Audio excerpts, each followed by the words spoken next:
दोस्तों, जन्म अष्टमी के पर्व के दिन भगवान श्री कृष्ण का विशेष रूप से पूजा अर्चना की जाती है। व्रत आदि रखा जाता है। इस दिन भगवान श्री कृष्ण के बाल स्वरूप का पूजन किया जाता है।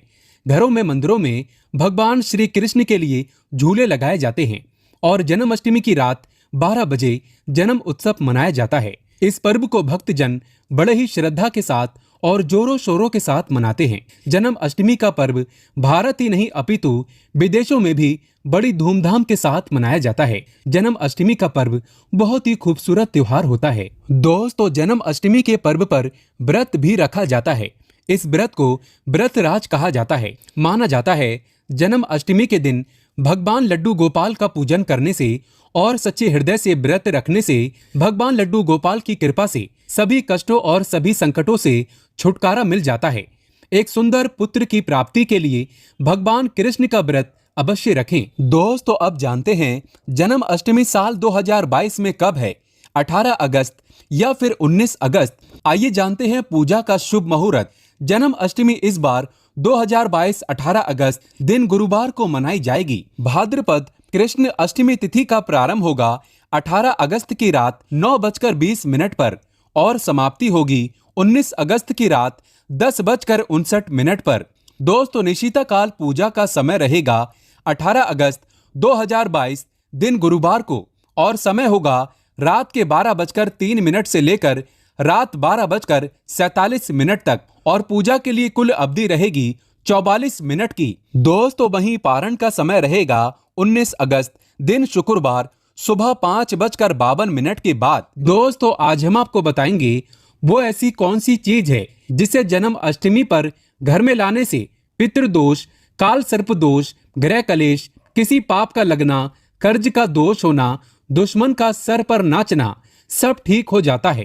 कहते हैं अगर धन लक्ष्मी को आकर्षित करना हो तो जन्म अष्टमी पर घर में ये चीज जरूर लेकर आएं। दोस्तों, ये चीज हम भी अपने घर में जरूर लाते हैं और आप भी ये चीज लाना ना भूलें। भगवान कृष्ण को इन चीजों से अति प्रेम है। दोस्तों, आगे बढ़ने से पहले अभी तक आपने हमारे चैनल को सब्सक्राइब नहीं किया है तो इस चैनल को सब्सक्राइब करके बेल आइकन जरूर दबाइएगा। दोस्तों, विशेष रूप से भगवान लड्डू गोपाल की पूजा रात्रि के समय रात 12 बजे की जाती है। ऐसे में हम जानते हैं ऐसी वो कौन सी चीजें हैं जिन वस्तुओं को जन्म अष्टमी आने से पहले अवश्य ही घर में ले आनी चाहिए। भगवान लड्डू गोपाल का नाम आते ही हमारे मन में भगवान के बाल और युवा अवस्था की सुंदर छवि उभर कर आने लगती है। मस्तक पर शोभायमान मोर पंख और उनके अधरों पर बांसुरी मानो भगवान साक्षात रूप में दर्शन दे रहे हैं। दोस्तों, जन्म अष्टमी की पूजा में भगवान का श्रृंगार भी बहुत अहम माना जाता है। आज हम आपको 8 ऐसी वस्तुओं के बारे में बताने जा रहे हैं जो भगवान लड्डू गोपाल को अति प्रिय है। अगर आप भी भगवान कृष्ण की असीम कृपा प्राप्त करना चाहते हैं तथा माता लक्ष्मी की कृपा प्राप्त करना चाहते हैं, अपनी मनोकामना को पूर्ण करना चाहते हैं तो जन्म अष्टमी आने से पहले ही इन वस्तुओं को अपने घर पर अवश्य लेकर आएं। अगर आप इन सभी वस्तुओं को घर में नहीं ला सकते हैं तो कम से कम आप इनमें से कोई भी एक वस्तु घर में अवश्य लेकर आएं और भगवान श्री कृष्ण को ये वस्तु अवश्य अर्पित करें। दोस्तों, नंबर 1 भगवान लड्डू गोपाल की अति प्रिय वस्तु है मोर पंख। कहा जाता है कि राधा रानी के महल में बहुत मोर हुआ करते थे। जब वो भगवान श्री कृष्ण की बांसुरी की धुन पर नृत्य करती थीं, तो उनके साथ वे मोर भी नाचा करते थे। एक दिन किसी मोर का पंख जमीन पर गिर गया, जिसे तुरंत उठाकर भगवान श्री कृष्ण ने अपने मस्तक पर सजा लिया। भगवान कृष्ण के मस्तक पर सजा मोर पंख राधा रानी के प्रेम की निशानी मानी जाती है। इसीलिए भगवान लड्डू गोपाल के जन्म उत्सव की पूजा में मोर पंखों से उनकी हवा किए जाने का चलन है। इसीलिए जन्म अष्टमी पर मोर पंख अवश्य घर में लाना चाहिए। दोस्तों, एक अन्य कथा के अनुसार देवी राधा हर दिन मोर कुटी मंदिर के पास मोरों को दाना देने जाती थीं। एक बार जब देवी राधा वहां पहुंची तो वहां पर एक भी मोर नहीं था। राधा रानी उदास हो गईं। कान्हा ने देवी राधा को प्रसन्न करने के लिए स्वयं मोर रूप धारण कर लिया और वहां पहुंच गए। राधा रानी कान्हा का ये रूप देखकर बहुत प्रसन्न हुई। दोस्तों, मोरकुटी मंदिर में मोर रूप में आज भी राधा कृष्ण की पूजा होती है। इसीलिए भगवान श्री कृष्ण को प्रसन्न करने के लिए जन्माष्टमी की पूजन में मोर पंख अवश्य ही शामिल करना चाहिए। हिंदू मान्यताओं के अनुसार घर में मोर पंख का प्रयोग करने से अमंगल टल जाता है।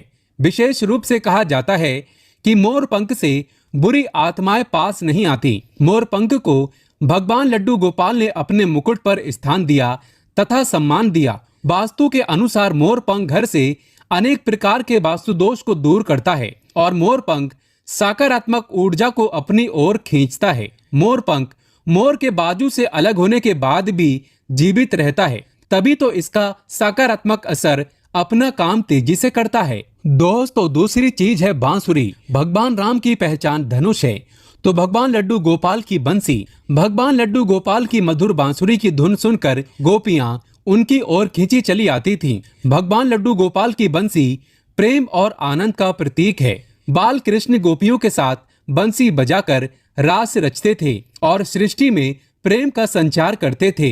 दोस्तों, जन्माष्टमी के दिन भगवान श्री कृष्ण के श्रृंगार की सामग्री में बांसुरी को शामिल करने से गृहस्थी में प्रेम और आनंद आता है। भगवान कृष्ण को बांसुरी अर्पित करने के साथ ही आप अपने घर में बांसुरी को अवश्य ही लाएं। दोस्तों, माना जाता है कि जहां कहीं भी वास्तु दोष हो वहां बांसुरी लगाने से वास्तु दोष दूर हो जाता है। लेकिन ध्यान देना जरूरी है कि बांसुरी कभी भी सीधी नहीं लगाना चाहिए, बल्कि इसे हमेशा तिरछा लगाने से लाभ मिलता है। साथ ही बांसुरी का मुख हमेशा नीचे रहना चाहिए। इसके अलावा अगर दाम्पत्य जीवन में तनाव या फिर कलहपूर्ण वातावरण रहता हो तो सिरहाने में बांसुरी रखकर सोने से बहुत अधिक लाभ मिलता है। दोस्तों, तीसरी चीज है मोर मुकुट।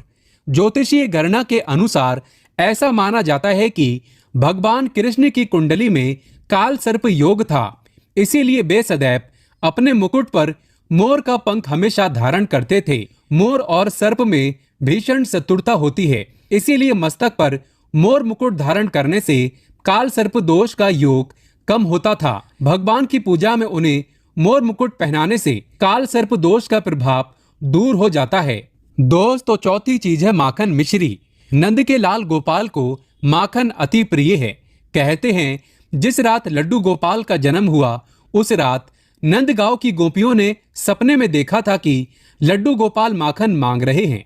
नंदलाल को माखन इतना प्रिय था कि वे बचपन में गोपियों की मटकियों से माखन चुराकर तथा मटकियां तोड़कर खा लिया करते थे, जिसकी वजह से इनका एक नाम माखन चोर भी है। दोस्तों, भगवान के भोग में माखन मिश्री को अवश्य ही शामिल करना चाहिए। प्रेम पूर्वक भगवान लड्डू गोपाल को माखन मिश्री का भोग लगाने से आरोग्य की प्राप्ति होती है, धन सुख समृद्धि की प्राप्ति होती है, धन लक्ष्मी आपके घर में धन की वर्षा करती है। भगवान लड्डू गोपाल को माखन मिश्री अर्पित करने से वे शीघ्र ही आपकी सभी इच्छाएं पूर्ण करते हैं। दोस्तों, पांचवी चीज है झूला या फिर पालना। भक्ति भाव के भूखे बाल गोपाल को जन्माष्टमी पर झूला झुलाने की परंपरा चली आ रही है। ये ठीक उसी प्रकार से है जैसे बच्चे के जन्म के बाद उसे पालने में झुलाने से आनंद की प्राप्ति होती है, उसी प्रकार भक्तजन अपने प्रभु के बाल स्वरूप को पालने में झुलाकर भक्ति के परम सुख को प्राप्त करते हैं। दोस्तों, भगवान को झूला या पालना भेंट करने से प्रेम और आनंद की प्राप्ति होती है और एक नारी को भगवान लड्डू गोपाल की तरह ही एक सुंदर पुत्र की प्राप्ति होती है, जो कि ऐसा बालक भगवान लड्डू गोपाल की तरह ही मनमोहक होता है, सुंदर होता है, आकर्षण से भरा होता है। दोस्तों, छठी चीज है पीले वस्त्र। जन्म उत्सव के वक्त भगवान के बाल स्वरूप को पंचामृत से स्नान कराने के पश्चात पीले रंग के नए वस्त्र पहनाए जाते हैं। अगर आप भी इस बार जन्माष्टमी का पर्व मनाने वाले हैं तो आप पूजा की सामग्री में पीले रंग के वस्त्रों को अवश्य ही शामिल करें। पीली चीजें अवश्य शामिल करें। भगवान को पीताम्बर वस्त्र अति प्रिय है, ये प्रेम और वैराग्य के प्रतीक है। दोस्तों, सातवीं चीज है गौ। भगवान लड्डू गोपाल का निवास गोलोक माना जाता है। गाय भगवान की सहचर है। भगवान लड्डू गोपाल के साथ पूजा में बछड़े के साथ ही गाय की पूजा करना सुख समृद्धिदायक माना जाता है। पुराणों में गाय को धन का प्रतीक माना गया है। भगवान धन रूपी गौ की रक्षा करते हैं। दोस्तों, ज्योतिष शास्त्र के अनुसार गाय के भीतर गुरु ग्रह का वास होता है। यदि ये ग्रह किसी व्यक्ति की कुंडली में नीच स्थिति में हो तो उसे गाय की सेवा करना चाहिए। ऐसा करने से वो उस ग्रह की कुपित दृष्टि से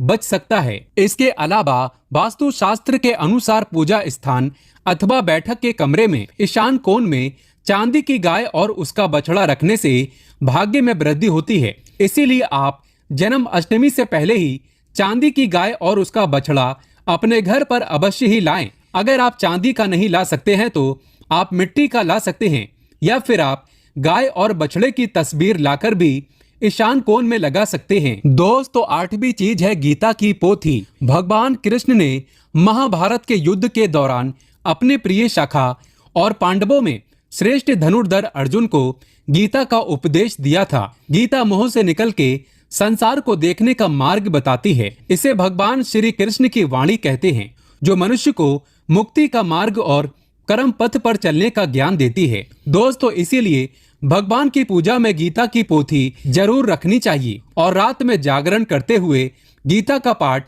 हर हाल में अवश्य करना चाहिए। जन्म अष्टमी के शुभ अवसर पर भगवान लड्डू गोपाल की असीम कृपा प्राप्त करने के लिए आप जन्माष्टमी से पूर्व ही इन चीजों को अपने घर पर अवश्य ही लेकर आएं और इन्हें भगवान की पूजा में शामिल करें। ऐसा करने से आपको भगवान लड्डू गोपाल की असीम कृपा प्राप्त होगी, धन लक्ष्मी की कृपा प्राप्त होगी। सभी देवी देवता दोनों हाथों से आपके जीवन में धन की वर्षा करेंगे। दोस्तों, अगर आप वाकई में भगवान कृष्ण को प्यार करते हैं तो सच्चे दिल से कमेंट बॉक्स में लिखें जय श्री कृष्ण। जन्माष्टमी की हार्दिक शुभकामनाएं। एक लाइक तो